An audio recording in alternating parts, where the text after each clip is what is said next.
Okay guys, welcome back to the channel. We are back with Marvel Rivals and we are diving deeper into the lore of Marvel Rivals, which gives us huge indications of what is coming in Season 2, Season 3 and beyond, with all the leaks that we got in January and the indications of what maps we're getting.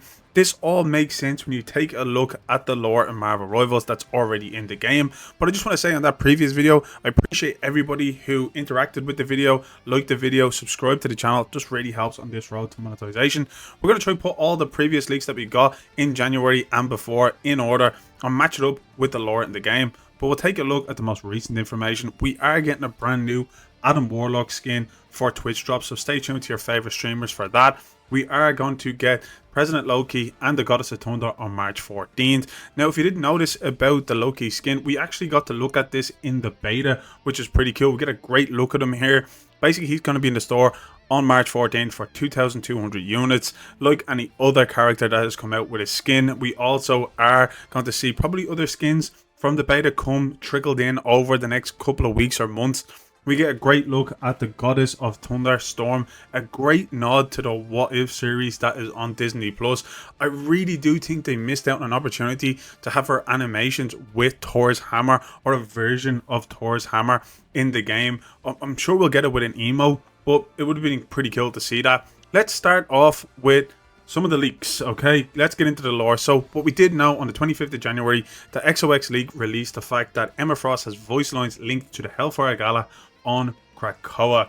Now, if she has voice lines on Krakoa, the Hellfire Gala, it's probably safe to say that that's the character we're going to get instead of Jean Grey. And I'm going to explain that in a little bit more detail in this video. What we did get on the 4th of January was Kunlun, the Collector's Theme Park, which is going to be a big thing in this video. Krakoa, Oroko, and we also got New York. Tibes is going to be in there as well. Not too sure right now where that fits in, but I'll dive into that and hopefully we'll find a little bit more about that in the lore as well. But keep an eye out for the Collector's Theme Park in this video. We also know the Hellfire Gala is going to be the main theme of Season 2. So I wanted to start off with that and just give all the information from the character's lore and the information that we've already gone through as well. The first thing is Magneto. So his basic lore brings us out to say that Magneto led a campaign to gather the planet's mutants population and transport them decades into the future to a safe haven on a sentient island of Krakoa, protecting his brethren from the growing dangers of the wider world. Now, all the X-Men in the game have links to Krakoa and it's all in their lore as well.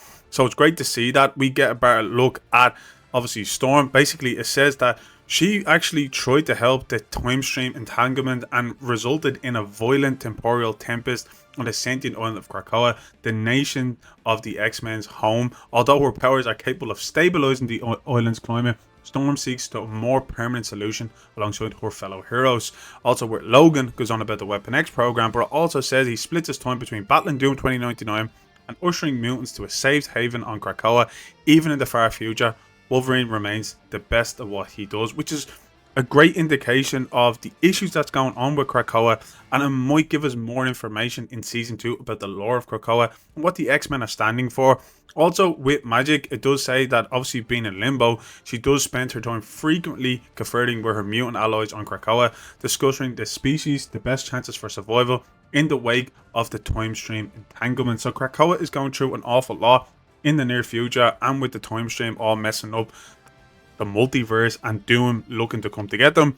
Basically, it does say in Magneto's lore, Storm is speaking to him, and it does go on to say, it's funny, isn't it, mused Magneto, that we fought all these years for a better future of mutant kind, and now we finally found it further in the future than any of us ever imagined. Not so long ago, the sovereign nation of Krakoa had been swept up in a storm and a time-twisting anomaly that would have ripped the island into bits, if not for, obviously, Storm manipulating the tumultuous currents. Instead of becoming lost in the time stream forever, Krakoa arrived safely on the other side of the Tempest in the year 2099.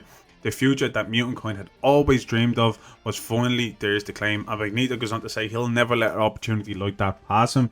Now, obviously with the time stream entanglement, Storm being a real physical figure to keep Krakoa together when everything is going down, and then Doom having to go to obviously the Hellfire Gala, We know that there's an issue there because we get this in the lore about the problems of the amount of mutants on Krakoa and why it's been hidden from the whole multiverse. Basically, we want to say that Oroko and Krakoa both appeared to Storm, partially as if they were superimposed on each other, and then Storm realized that she was seeing it wrong. The two islands were colliding, molding into one another as the overlapping timelines tore away all boundaries of sense. The Red Keep and the Tower of Broken Will overlapped, merged hybrids, and basically became something new to Storm that couldn't quite focus on it before. It was all swept away in the next spam of the time disruption. Now, it goes on to say that the bays and everything about Krakoa were kind of really ripping apart. This is the overstory of how Storm kind of kept Krakoa together. Basically, there was hybrids being formed when the two islands came together, because Krakoa is actually a living being in the Marvel universe, so it might just show that its sentience was merging with another island, so it was creating a hybrid at that point. We are going to move on to Wolverine's lore, and basically what he does and says to Magneto is to step out of the shadows of Krakoa and go help everybody else. Magneto goes on to explain to him that he's going to put a target on the back of Krakoa and mutant kind, but also Logan does mention the fact that he's facing things like the public eye and other kind of corporations that are trying to, push for dominance, and especially that Metal Mask maniac Doom. More information comes out about him and Black Widow from a different universe as well, that they have a love interest. If you read deeper into Logan's lore, it speaks about him teaming up with him, meeting Captain America, basically Doom and certain corporations wanting Captain America. He doesn't have a shield at that point, which, if you break down the Avengers stories, kind of leads into an Avengers overall arcing story that might be coming further down the line as well. That has been hinted at within the leaks as well, so it'd be nice to break that down. But let me know down in the comments if that's something you want me to break down in a little bit more detail, if this video is something that you fancy as well. But let's just move on a little bit more about Krakoa. Basically, he goes on to say it was even rumored that Doom himself had kickstarted the time entanglement, though there was conflicting reports too as whether it had been Doom from this reality or another one of the variants. Still, Magneto knew it was only a matter of time before Doom set his sights on Krakoa and the growing army of mutant soldiers from whom it had become a sanctuary. Perhaps Logan's actions were more justified than Magneto was willing to admit. Now, that storyline right there confirms when we heard Doom having a gala to attend as well. But let's move on to potentially season 3 and Klyntar. We do know that Phoniex is out there, which we think will be the kind of cliffhanger to season 2, leading into the Celestial Remains and the Guardians of the Galaxy. Now, the Guardians of the Galaxy lore and the voice lines that we got with kind of Rocket just makes sense. If you take a look at some of the lore that we looked at with Adam Warlock, it does go on to say that he was traveling to Klyntar. Adam encountered the Guardians of the Galaxy and discovered a power even greater than Knul's, ready to incinerate the planet and the countless others. And the power greater than Knul's, not really, but would be the Phoenix Force. It's the only thing if we take the representation of the previous lore that we read as well. Let's dive in a little bit further to the Guardians of the Galaxy, which would be Rocket, Star-Lord and Groot. And we go on to say, yes, I believe you now. Yeah, something definitely moved on his chest. Those must have been what the scanners picked up on the giant decayed chest plates. Groot and Rocket spotted a person-shaped symbiote as well as a glowing cocoon of some sort. Basically, they go on to say, who cares? Come on, Groot, let's go find some more friendly Voids. Maybe they could be a better captain of the ship. Rocket headed to the hatch door.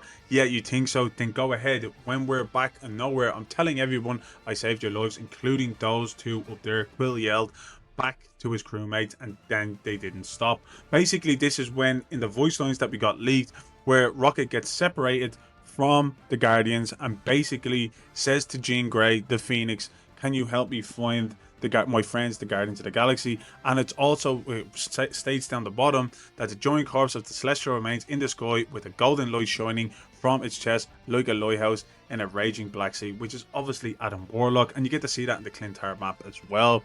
We also know the unreleased maps in January 4th was the Collector's Theme Park, Kunlun, Tibet, and we went through the rest of them.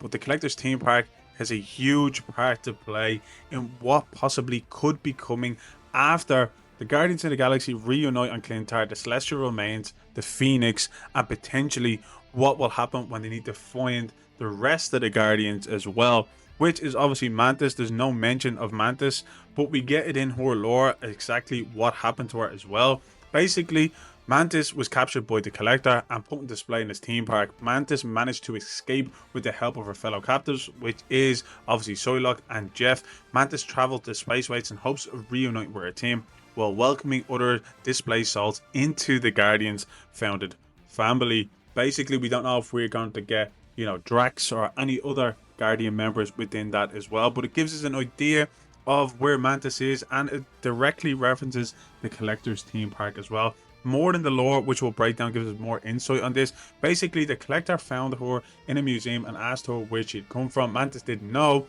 One moment she had been with her fellow Guardians, and the next, poof.